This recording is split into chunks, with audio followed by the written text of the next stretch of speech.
News റീക്കോർഡ് തുടരുകയാണ്. തിരുവനന്തപുരം കാരയ്ക്കാമണ്ഡപത്ത് ഇന്നലെയുണ്ടായ അതീവ ദാരുണമായ സംഭവമായിരുന്നു. പ്രസവശേഷം അമ്മയും കുഞ്ഞും മരിച്ചുവെന്ന വാർത്ത.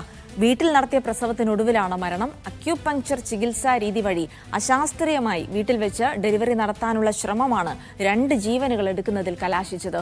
മികച്ച ആരോഗ്യ സംവിധാനങ്ങളും മാതൃശിശു മരണ നിരക്കിന്റെ കുറവിൽ റെക്കോർഡ് നേട്ടവും കൈവരിച്ച ഒരു സംസ്ഥാനത്ത് നിന്നാണ് ഇത്തരം വാർത്തകൾ എന്നുള്ളത് ഞെട്ടിപ്പിക്കുന്നതാണ്. പ്രസവം എങ്ങനെയാവണമെന്നത് തീരുമാനിക്കുന്നത് വ്യക്തിപരമായ സ്വാതന്ത്ര്യമാണെങ്കിലും സുരക്ഷ അതീവ പ്രധാനമാണ്. മാത്രമല്ല, ഭർത്താവിന്റെ നിർബന്ധപ്രകാരമാണ് ഇത്തരത്തിലുള്ള സംഭവം ഉണ്ടായത് എന്നാണ് ഇന്നലെ നാട്ടുകാരുടെ പ്രതികരണത്തിൽ നിന്ന് മനസ്സിലായത്. ഭർത്താവിന്റെ അറസ്റ്റ് രേഖപ്പെടുത്തിയിട്ടുണ്ട്. മനഃപൂർവ്വമല്ലാത്ത നരഹത്യ അടക്കമുള്ള കുറ്റങ്ങൾ ചുമത്തിയാണ് ഭർത്താവ് നയാസിനെ അറസ്റ്റ് ചെയ്തത്. എന്തായാലും ഇത്തരം വാർത്തകൾ വരുമ്പോൾ സജീവ ചർച്ചയാകുന്നത് ഇത്തരം ചികിത്സാ രീതികൾ കൂടിയാണ്. ഈ പ്രസവം അടക്കമുള്ള ചികിത്സകളിൽ എത്രത്തോളം ഈ ബദൽ ചികിത്സാ രീതികൾ ഫലപ്രാപ്തിയിലെത്തും, അതിനെ വിശ്വസിക്കാമോ തുടങ്ങിയ ചോദ്യങ്ങളൊക്കെ സമൂഹത്തിന്റെ കോണുകളിൽ നിന്ന് ഉയർന്നു വരുന്നുണ്ട്. എന്തായാലും നമ്മൾ ഇപ്പോൾ പരിശോധിക്കാൻ പോകുന്നത് എന്താണ് ഈ അക്യൂപങ്ക്ചർ ചികിത്സാ രീതി എന്നുള്ളത് തന്നെയാണ്.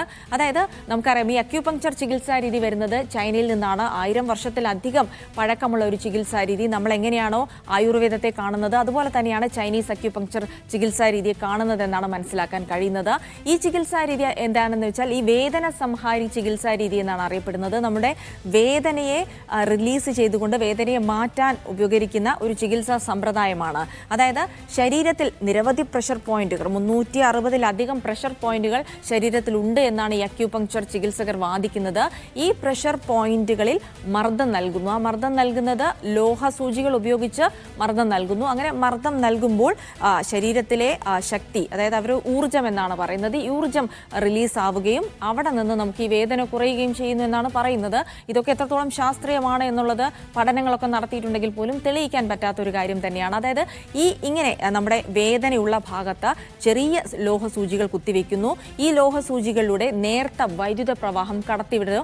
അങ്ങനെ ആ വേദനയ്ക്ക് വേദനയ്ക്കൊരു റിലീഫ് ഉണ്ടാകുന്നു എന്നാണ് പറയുന്നത്. വേദന കുറയുന്നു എന്നുള്ള വാദങ്ങളാണ് ഇവർ ഉന്നയിക്കുന്നത്. ആ രീതിയിലാണ് ഈ ചികിത്സ മുന്നോട്ട് പോകുന്നത്. പക്ഷേ ഈ ചികിത്സ എന്ന് പറയുന്നത് വളരെ അഗ്രഗണ്യരായ ആളുകൾക്ക് മാത്രമാണ് ഈ ചികിത്സ ചെയ്യാൻ കഴിയുക. കാരണം നമ്മുടെ നാട്ടിൽ അത് പഠിക്കാനുള്ള സംവിധാനങ്ങളും കോഴ്സുകളും ഒക്കെ ഉണ്ടെങ്കിലും ഇത്തരത്തിൽ ചികിത്സ നടത്തുന്നവരിൽ അധികവും ഈ 2 മാസത്തെ കോഴ്സുകളൊക്കെ എടുത്തുകൊണ്ടാണ്, അതായത് വളരെ ചെറിയ കാലത്തേക്ക് ചെറിയ കോഴ്സുകൾ, സർട്ടിഫിക്കറ്റ് കോഴ്സുകൾ എടുത്തുകൊണ്ട് ഈ അല്പജ്ഞാനം എങ്ങനെ അപകടം ചെയ്യുമെന്നുള്ളതിൻ്റെ ഒരു ഉദാഹരണം കൂടിയാണ് കാരയ്ക്കാമണ്ഡപത്ത് സംഭവിച്ചത് എന്നുള്ള വിവരങ്ങൾ കൂടിയാണ് വരുന്നത്. സർക്കാർ മേഖലയിൽ ഇത്തരം അംഗീകൃത കോഴ്സുകൾ ഉണ്ടെങ്കിൽ പോലും ഇത്തരം ചികിത്സകർ വളരെ ചെറിയ ഡിഗ്രി എടുത്തുകൊണ്ട് വളരെ കുറഞ്ഞ നാളുകളിലത്തെ സർട്ടിഫിക്കറ്റുകൾ ഒപ്പിച്ചുകൊണ്ടാണ് ഇത്തരം ചികിത്സകൾ കേരളത്തിൽ ഉടനീളം നടത്തുന്നത്.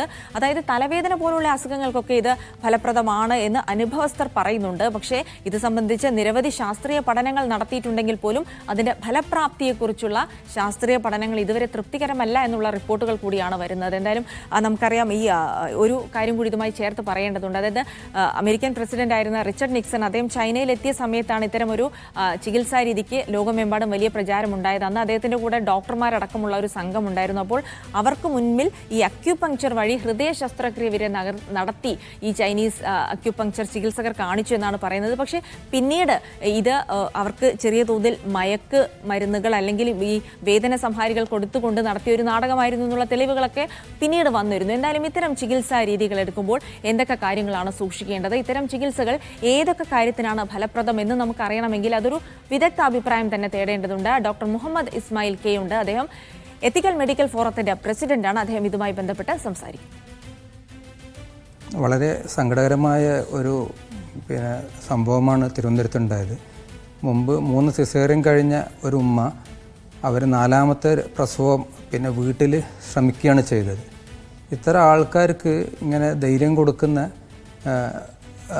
അക്യൂപങ്ക്ചർ എന്ന വിഭാഗം യഥാർത്ഥത്തിൽ യഥാർത്ഥ അക്യൂപങ്ക്ചർ അല്ല. യഥാർത്ഥ അക്യൂപങ്ക്ചർ എന്നാൽ ലോകം മുഴുവനും ശാസ്ത്രീയമായി അംഗീകരിക്കപ്പെട്ട ലോകാരോഗ്യ സംഘടന അംഗീകരിച്ച ഒരു ശാസ്ത്രശാഖയുണ്ട്. അതായിട്ട് ഈ കേരളത്തിൽ ഇങ്ങനെ പരീക്ഷണങ്ങൾ നടത്തുന്ന ആളുകളുടെ ജീവൻ അപകടപ്പെടുത്തുന്ന ഈ അക്യൂപങ്ക്ചറായിട്ട് യാതൊരു ബന്ധവുമില്ല. ഇത് പറഞ്ഞാൽ നമ്മുടെ നാട്ടിലെ കുറച്ച് ആളുകൾ അക്യൂപങ്ക്ചർ എന്ന് പേരിട്ട് വിളിക്കുന്ന വ്യക്തമായ വ്യാജ ചികിത്സ തന്നെയാണിത്. യഥാർത്ഥ അക്യൂപങ്ക്ചർ പറഞ്ഞാൽ ലോകാരോഗ്യ സംഘടന അതിന് മൾട്ടി നീഡിൽ തെറാപ്പി എന്ന് പറയും. ശരീരത്തിൽ 370ഓളം പോയിന്റുകളിൽ നീഡിലിറക്കാനുള്ള ഒരു സംവിധാനമുണ്ട്. ഇവർ പ്രാക്ടീസ് ചെയ്യുന്നത് സിംഗിൾ നീഡിൽ അക്യുപങ്ക്ചർ തെറാപ്പിയാണ്. ഇതിന് ഇവിടെയുള്ള യാതൊരു അംഗീകൃത സംവിധാനങ്ങളുടെയോ ലൈസൻസുകളോ ഒന്നും ഇല്ല. ഇത് തീർച്ചയായും ഇതൊരു വ്യാജ ചികിത്സാ സമ്പ്രദായം മാത്രമാണ്. പിന്നെ ഇന്ത്യയിലെല്ലായിടത്തും അല്ലെങ്കിൽ ലോകം മുഴുവൻ അംഗീകരിക്കപ്പെട്ട അക്യുപങ്ക്ചറുമായിട്ട് ഇതിന് യാതൊരു ബന്ധമില്ല. ലോകാരോഗ്യ സംഘടന അംഗീകരിച്ച സിലബസ് ഇവർ പാലിക്കുന്നില്ല. ഇത് മലബാർ ബേസ് ചെയ്തിട്ടുള്ള ചില ആളുകൾ സ്വയം പ്രഖ്യാപിച്ച അക്യുപങ്ക്ചർ അധ്യാപകരെ ഗുരുക്കന്മാരി പ്രഖ്യാപിച്ചിട്ട് അവർ ഉണ്ടാക്കിയെടുത്ത ഒരു പിന്നെ ബിസിനസ് സമ്പ്രദായത്തിൻ്റെ ഇരകളാണ് ഈ ചികിത്സകരും ഇവരുടെ ഇരയായി മരണപ്പെടുന്ന ആളുകളും. 3 സിസേറിയൻ കഴിഞ്ഞ ഒരു വ്യക്തിക്ക് ഒരിക്കലും വീട്ടിൽ പ്രസവിക്കാൻ കഴിയില്ല. മോഡേൺ മെഡിസിൻ ഹോസ്പിറ്റലാണെങ്കിൽ പോലും ഏറ്റവും വിദഗ്ധരായ ഡോക്ടർമാർക്ക് മാത്രമേ 3 പ്രസവം കഴിഞ്ഞ ഒരു അമ്മയുടെ ഓപ്പറേഷൻ പോലും ചെയ്യാൻ കഴിയുള്ളൂ. പ്രസവത്തെപ്പറ്റി ചിന്തിക്കാൻ പോലും പറ്റില്ല. അപ്പോൾ ശാസ്ത്രത്തെപ്പറ്റി പ്രസവത്തെപ്പറ്റി യാതൊരു ബോധമില്ലാത്ത മനുഷ്യന്മാരാണ് ഇങ്ങനത്തെ പണിക്ക് ഇറങ്ങി പുറപ്പെടുന്നത്. ഇവർ കൈവെക്കുന്നത് പ്രസവങ്ങളിൽ മാത്രമല്ല. പ്രസവങ്ങൾ തന്നെ തിരൂര് 2-3 മാസം മുമ്പ് ഇതുപോലെ വീട്ടിലൊരു പ്രസവം ഉണ്ടായിട്ട് അതിൽ ഭർത്താവ് എങ്ങാനും ചികിത്സകനാണെന്ന് അവകാശപ്പെടുന്ന ഒരാളാണ് ഇതുപോലെ.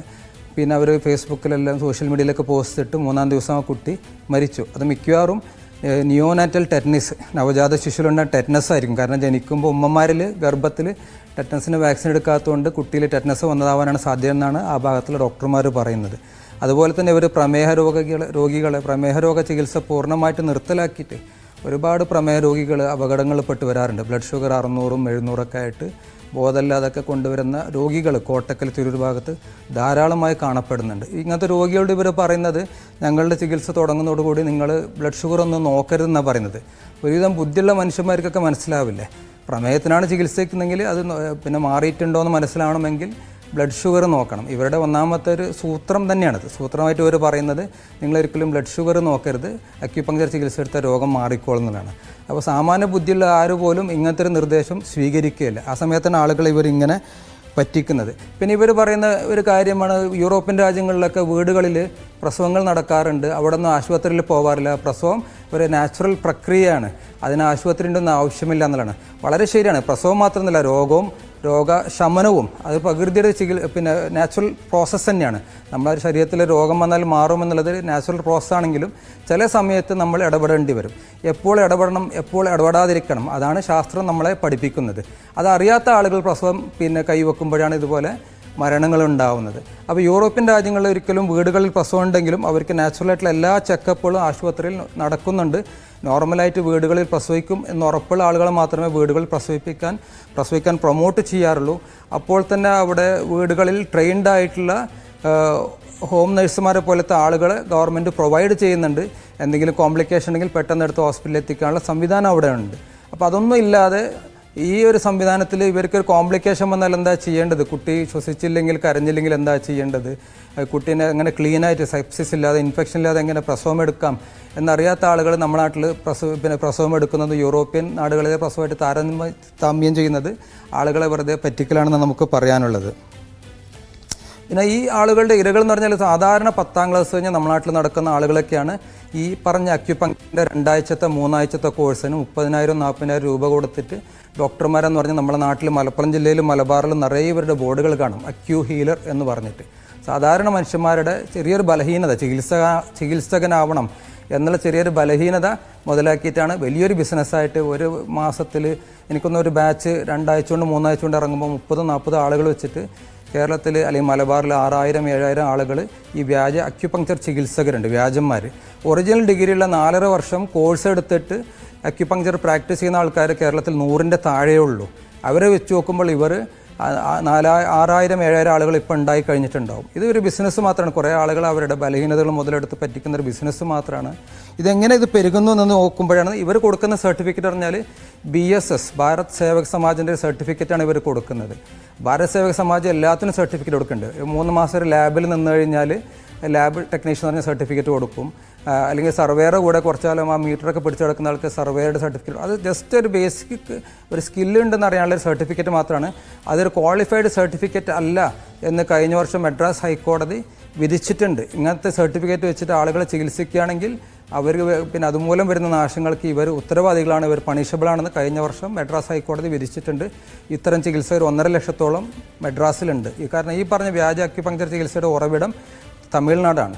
അപ്പോൾ അവിടെ ഈ വിധി വന്നു കഴിഞ്ഞിട്ട് അപ്പോൾ BSSൻ്റെ സർട്ടിഫിക്കറ്റാണ്, അതുകൊണ്ടാണ് പിന്നെ നമ്മൾ ചികിത്സിക്കുന്നത് സർക്കാർ അംഗീകൃത സർട്ടിഫിക്കറ്റ് എന്നുള്ളതിനൊന്നും യാതൊരു ന്യായമില്ല. അതൊരു സ്റ്റാൻഡേർഡ് സർട്ടിഫിക്കറ്റ് അല്ല. എല്ലാ മിനിമം സ്കില്ലിനും ഗവൺമെൻറ് കൊടുക്കുന്ന ലാൽ ബഹദൂർ ശാസ്ത്രിയുടെ കാലത്ത് ഇന്ത്യയിലെ ജനങ്ങളിൽ ഗ്രാമീണ മേഖലകളിലൊക്കെ ഒരു ലോ ഫോഴ്സിൻ്റെ ഒരു പിന്നെ സ്റ്റാൻഡേർഡൈസ് ചെയ്യാൻ വേണ്ടി വെച്ച ഒരു മിനിമം സർട്ടിഫിക്കറ്റാണ്. BSS ഒന്നും വലിയൊരു സർട്ടിഫിക്കറ്റ് അല്ല. ഇന്ത്യയിലെ PSCകളോ സർവകലാശാലകളോ ലോകത്തിലൊരു ബോഡിയും ഇതിനെ ഒരു ക്വാളിഫൈഡ് സർട്ടിഫിക്കറ്റായിട്ട് അംഗീകരിച്ചിട്ടില്ല എന്നാണ് നമുക്ക് പറയാനുള്ളത്. ശരി, എന്തായാലും വളരെ മൂല്യവത്തായ വിവരങ്ങളാണ് ഡോക്ടർ മുഹമ്മദ് ഇസ്മായിൽ പകർന്നു തന്നത്. സുരക്ഷയുടെ കാര്യമാണ്, അതുകൊണ്ട് തന്നെ ഏത് ചികിത്സ വേണമെന്നുള്ളത് വളരെ ബോധപൂർവം തന്നെ തിരഞ്ഞെടുക്കാനുള്ള സ്വാതന്ത്ര്യമുണ്ട്. അത് കൃത്യമായി തിരഞ്ഞെടുക്കുക എന്നുള്ളതാണ് നമുക്ക് ചെയ്യാൻ കഴിയുന്നത്.